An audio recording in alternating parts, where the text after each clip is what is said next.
to the Generational Awakening YouTube channel.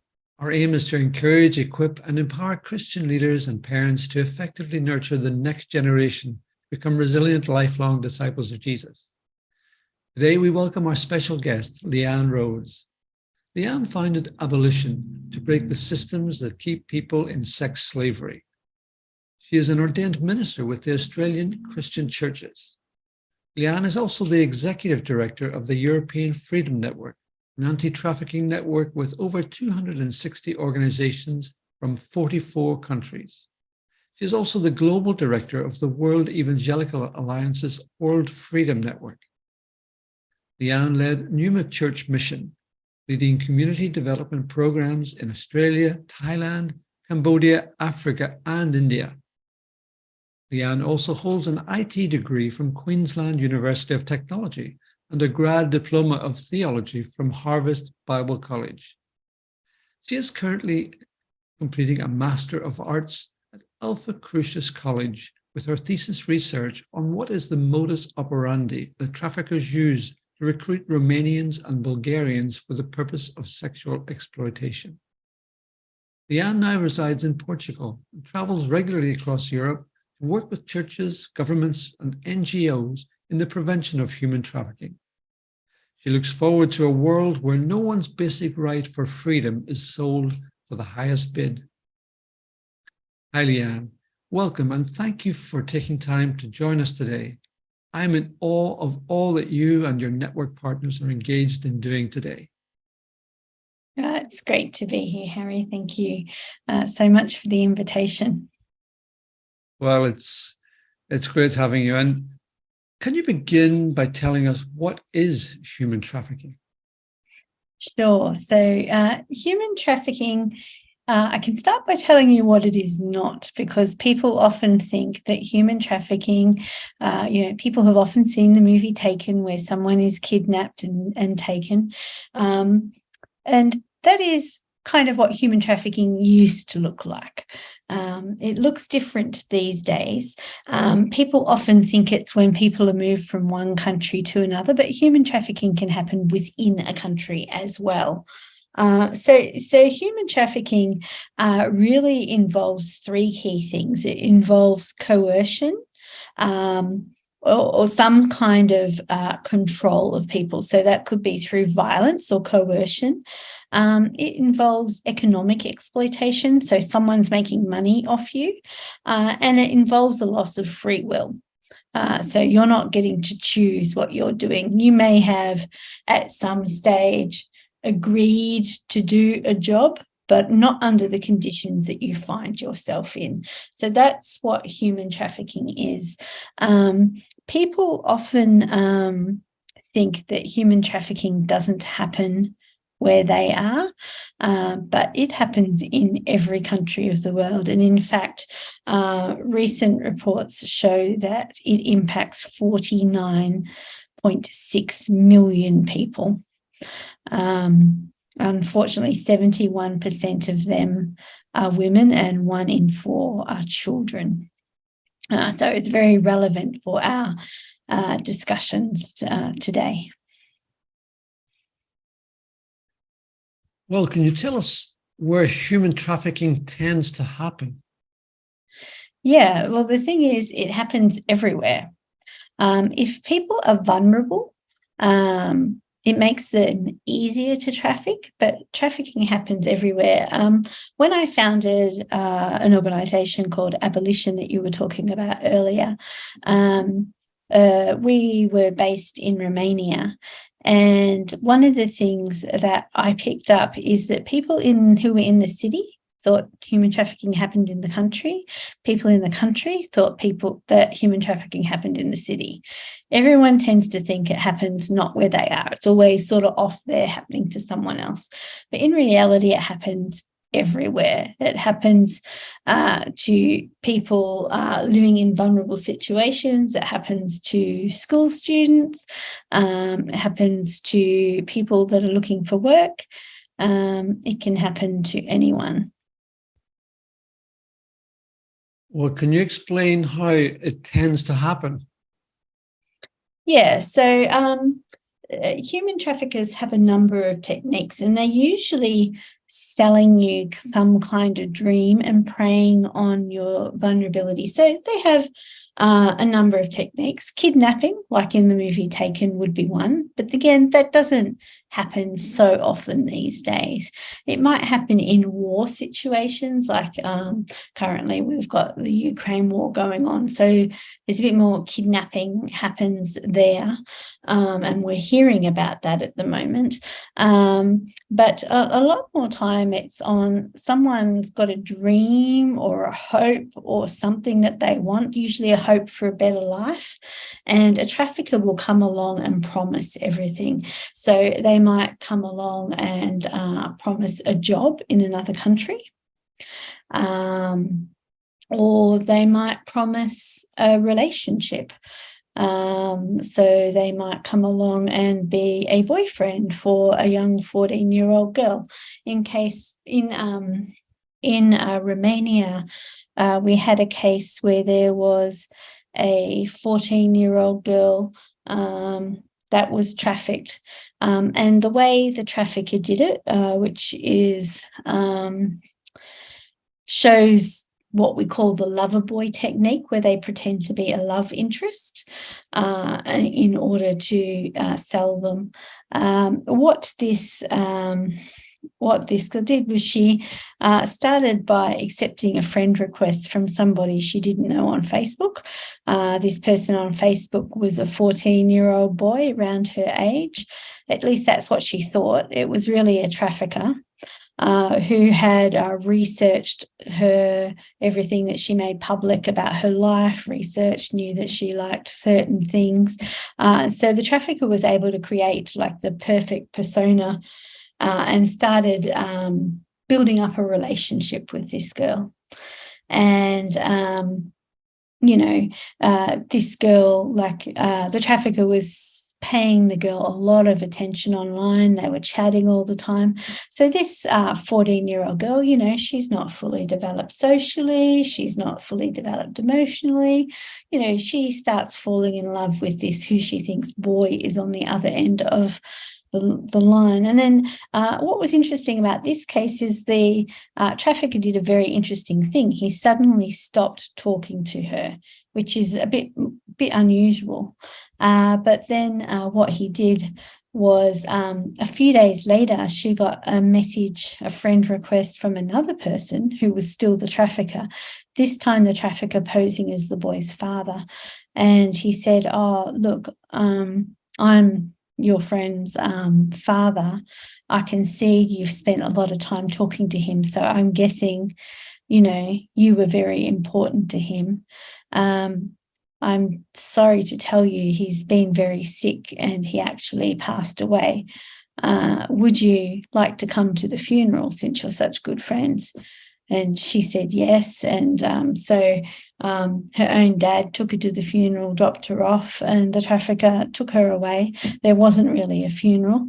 And unfortunately, she was forced into prostitution for the next 2 years of her life.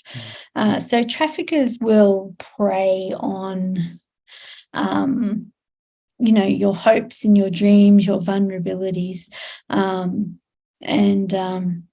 It's really important when it comes to social media, and particularly for parents with children, to talk to their children about the dangers on social media. I think we all know how to tell our children, don't walk down that dark street. It's not safe.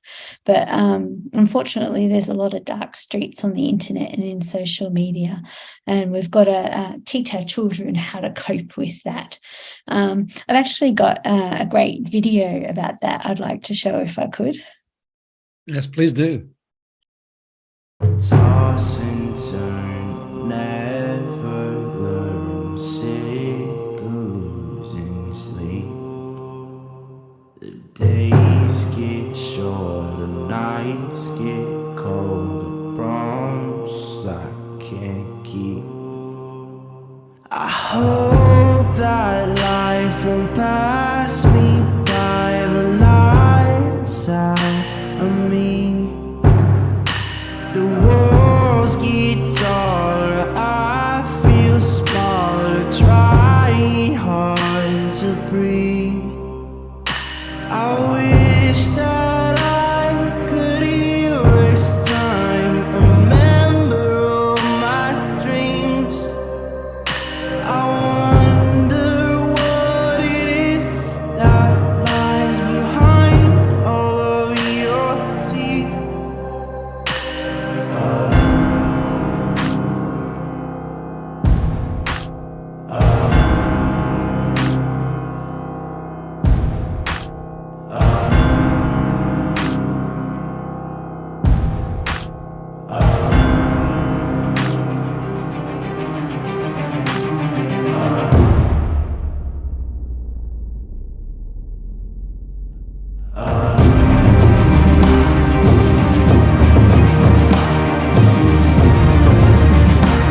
Yeah, so with that video, it's really important to talk to our children about some of the dangers that they can find on social media, because more and more, particularly post-pandemic and through the pandemic, traffickers really shifted their way of doing business. Just like the rest of the world had to shift to online models, so did traffickers. And unfortunately, recruitment online is going exponential. So it's really important to talk to our kids about that. In fact, European Freedom Network have produced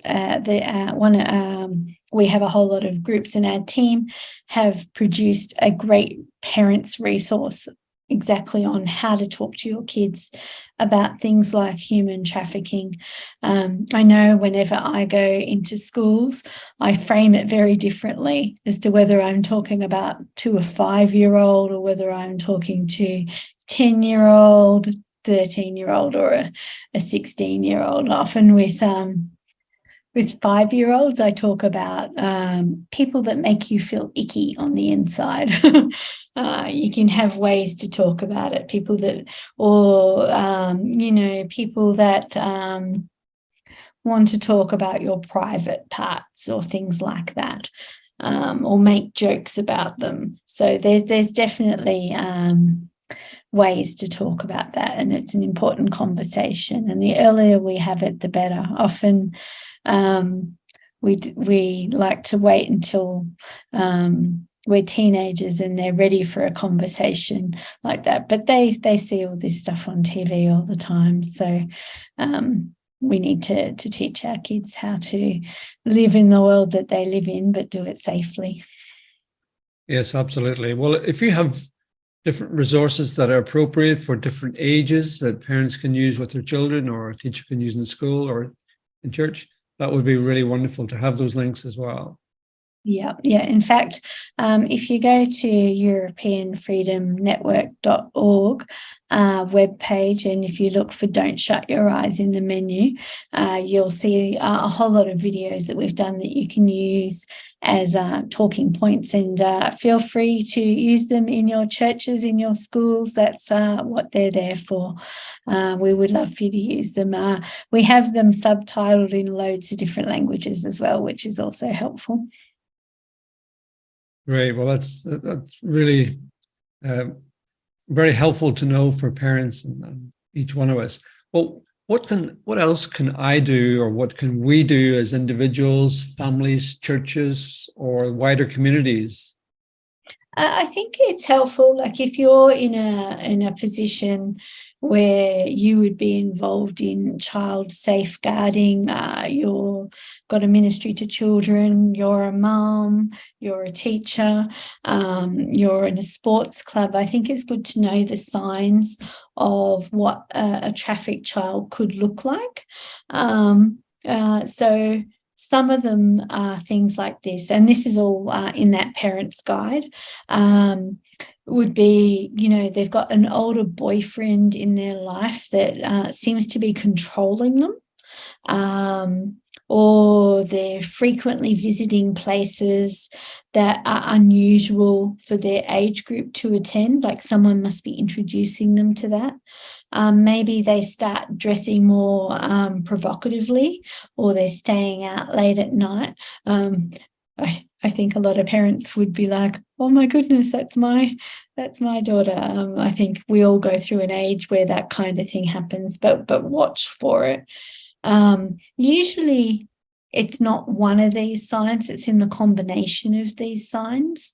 It could be hanging out with new friends who are older than them.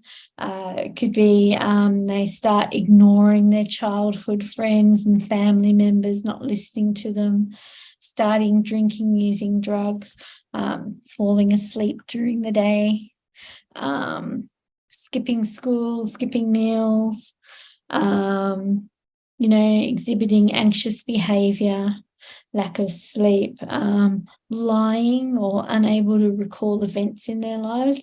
And a lot of these things are very normal for, like, lying. That's a normal part of growing up. But it's like in combination with other things. Maybe they've started carrying false ID, they've got multiple mobile phones, spending money, or they're getting new clothes from somewhere, expensive gifts.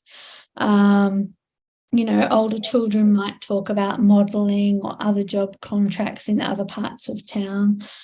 They're becoming more secretive about spending time online, or they're becoming frightened about being online.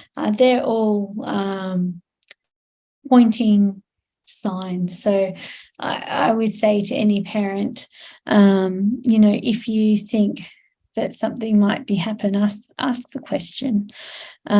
We had a teacher once, again in Romania, where she had a student that was telling her how she was going away with her boyfriend that weekend, and she thought, oh, she's a bit young for that. Like, that seems a bit strange. And then she was in the classroom and another student had the same story, and she just thought, oh, that's really strange. So she reported it to the authorities, and the authorities investigated, and it was a trafficker that had been working a lot of the girls in that classroom at the same time, but them not knowing about one another, and he was planning to take them all away that weekend. Traffickers, I've got a friend in Romania who works in the anti-trafficking sector, and she says, traffickers are very good psychologists. They know how to get things across, and they can be patient too, so they'll groom people into being trafficked. So I think just knowing some of the signs is really helpful, and being ready to report it when you see it. Like, don't sit there and go, oh, maybe not. No, I'm just being silly. Like, at least have a conversation with someone else about it and go, what do you think? But if you have any suspicion, definitely report it to your local police. So there's some of the things that you can do. You can always volunteer in communities, and you can, run courses. You can talk to other people about what you've done today. You can share this video with people. There are all sorts of things that you can do to fight human trafficking. Remember, human trafficking isn't just about sexual exploitation. It's about forced labor as well. So perhaps you're seeing people, like in the UK, people working in the local car wash. There's been a number of cases of people being trafficked into those situations, or in nail salons. Watch for people that maybe don't speak the language, or working long hours, or maybe they don't get to take breaks, or they're sleeping on the business premises. They're all telltale signs. But I think the important thing is, if you see it, say something. Well, thank you, Leanne. That's very practical advice, and it's very helpful to just see the wider ways that people are being trafficked and exploited in different ways. Well, as we conclude, what final call to action do you have for our viewers today? I think just what I was saying before, if you see something, say something. and go and tell someone else about this conversation that you've had. Again, most people think trafficking happens somewhere other than where they are, which means we don't do anything about it because it's not our problem. But yeah, if we understand that it happens where we are, that can be really important in helping people to understand and do something. We say that human trafficking is a crime that happens in plain sight. It happens in front of us, but we don't see it because it's all around us. So if we can train ourselves to see it, then that's always going to be very helpful. Yes, absolutely. And praying that, the Lord would give us eyes to see what we need to see in order to do something. Well, thank you, Leanne, for being with us, and for all you and your team are doing, and for all the ways that you resource and help others like ourselves. Yeah, well, thank you for the opportunity to share. Well, and below, people will find links to the websites and the resources you mentioned. And so again, I would just like to encourage people, if you have found value in what we have shared today, I invite you to like this video and hit the subscribe button and the notification bell so that you're informed about each new video released. And let us know in the comments below what you have found most helpful or encouraging, and any questions you may have for Leanne or for myself. And then share the link with friends and churches who would also be helped and inspired. And together, let's impact many more lives for good across all the generations. So thank you again for joining us today. Thank you again, Leanne. And we want you to be blessed. And let's keep multiplying the blessing to others together. So bye for now.